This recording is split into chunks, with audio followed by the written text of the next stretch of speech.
Hello, my viewers and my students. I hope you are all doing fine. I'm going to make a new series of video on the subject of production and operations management. Basically, this subject is offered in BBA or BCom program students in their semester 4 or 5. So this is a book, and I have transformed the book into short notes. And let me show you the contents of this book, and we will start our chapter number 1. So all the students who belong to business or commerce background, these lectures would be helpful for them. Here you can see these are the portions of notes. You can pause the video and you can see those slides and those videos. The coming videos will be helpful for you. These are the lectures. Okay, let's start our chapter number 1. Productivity. What is productivity? Productivity होती क्या है? Introduction. I will read the portion from the book and then I will explain it for you. Production or operations management is the process by which combines and transforms various resources used in the production or operation subsystem of the organization into value added product or services in a controlled manner as per the policies of the organization. It is saying that production or operation management, it is a systematic process by which the inputs are transformed into value added products. Okay, input को हमने लेना है, उसको transform करना है और value added product या service उससे बना देनी है। इसको कहते हैं प्रोडक्टिविटी। जैसे ये आपको एरो नजर आ रहा होगा, resources used in the production और operation system, these are the resources, then these resources are transformed in a controlled manner. Controlled manner का क्या मतलब है कि रूल्स एंड रेगुलेशंस को फॉलो करते हुए उस रॉ मटेरियल या उस रिसोर्सेज को हमने ट्रांसफॉर्म करना है और क्या चीज बन जाएगी, वैल्यू एडिड प्रोडक्ट और सर्विस, कोई भी वैल्यू एडिड प्रोडक्ट और सर्विस। ठीक है, जैसे दरख्त से लकड़ी ली, उसको ट्रांसफॉर्म किया और उसको एक चेयर बना दी, एक कुर्सी बना दी। ठीक है, और प्रोडक्शन और ऑपरेशन फंक्शन किसको कहते हैं कि range of inputs then required output, input से आउटपुट बना दी जाती है। ठीक है, the set of interrelated management activities which are involved in manufacturing certain products is called production management.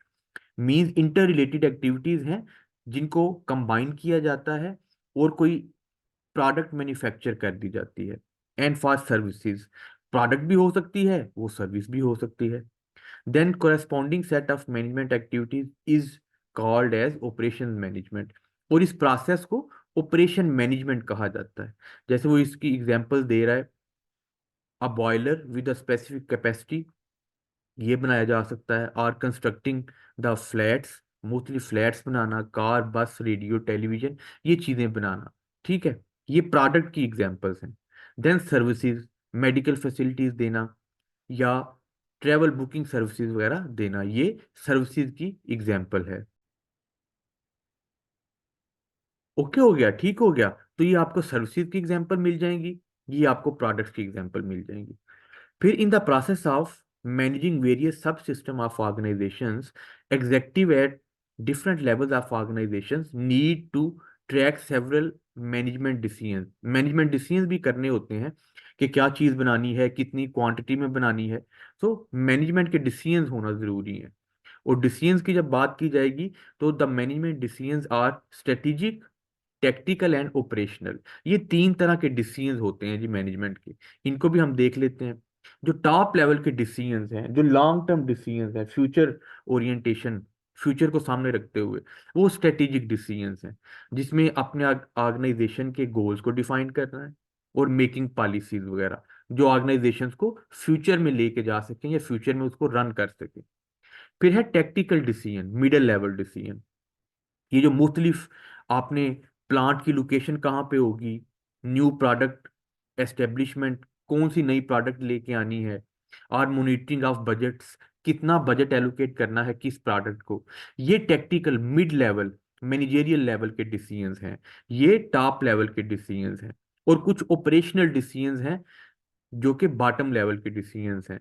Affective and efficient utilisation of resources, कि जो भी रिसोर्सेज, जो भी input resources we are using, we should be able to use them efficiently as well as effectively.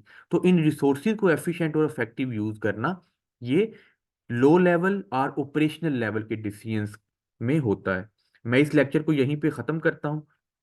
आ, ये last slide add कर लें, ये वाली, ताकि प्रोडक्टिविटी नंबर 2 से हम नेक्स्ट लेक्चर को देख लेंगे। Corrections from the feedback information, tight quality check on the incoming raw material. ये बेसिकली कोरेक्शन करते रहना ऑर्गेनाइजेशन का काम है, कि वो अपने कोरेक्टिव एक्शंस भी लेती रहे। क्वालिटी चेक के ऊपर नो कम्प्रोमाइज होना चाहिए। ठीक है, जो रॉ मटेरियल आ रहा है उसकी क्वालिटी अच्छी होनी चाहिए। फिर adjustment of machine setting, machine को किस तरह से सेट करना है ताकि उसके ऊपर प्रोडक्ट जो हैं उनकी अच्छी मोल्डिंग हो सके, इसको देखना। फिर change of tools, sometime machines के टूल्स चेंज करने पड़ते हैं, मशीन एक्सपायर तो नहीं हो गई, उसके नए टूल्स जो अगर उसमें कुछ इंस्टॉल करने हैं तो वो। Proper allocation of operations to machine with matching skills, जो मशीन है जिस चीज के लिए जो ऑपरेशंस हैं उसको मैच करना, यानी जिस काम के लिए मशीन बनाई गई है उसकी स्किल्स से रिलेटेड लोग ही उसके ऊपर एलोकेट किए जाएंगे। Change in the production plan, और अगर कोई गलतियां हो रही हैं तो प्रोडक्शन प्लान को चेंज करना। ठीक है, तो ये हमारा बेसिकली आपने एक जनरल सा इंट्रोडक्शन ले लिया ऑपरेशन एंड प्रोडक्शन मैनेजमेंट से रिलेटेड। अब नेक्स्ट लेक्चर में हम प्रोडक्टिविटी को पढ़ेंगे। आप मेरे चैनल को सब्सक्राइब करें, मेरी वीडियो को लाइक किया करें ताकि मेरी भी मोटिवेशन हो सके। Thank you.